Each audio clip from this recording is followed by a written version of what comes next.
channel again. So guys, in this video we will see how to build a AI agent with Databricks in 3 minutes. For this guys, first of all, setting up your Databricks workspace. So log in into your Databricks workspace via the web UI and create a new notebook by clicking new notebook. Select Python as the language for your new notebook. Attach the notebook to an appropriate Databricks runtime cluster.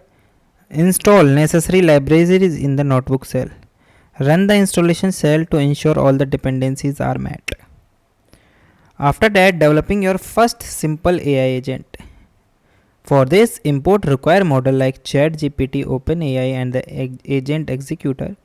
Set your OpenAI API key as an environment variable or directly. Define a tool for your gentle like sample Python function.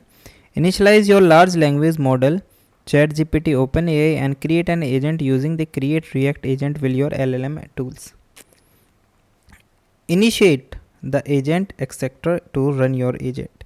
Invoke your agent with a prompts like what is 2 plus 2. Okay, so this is the way that you can create your agent in your Databricks. Okay, so guys, thank you.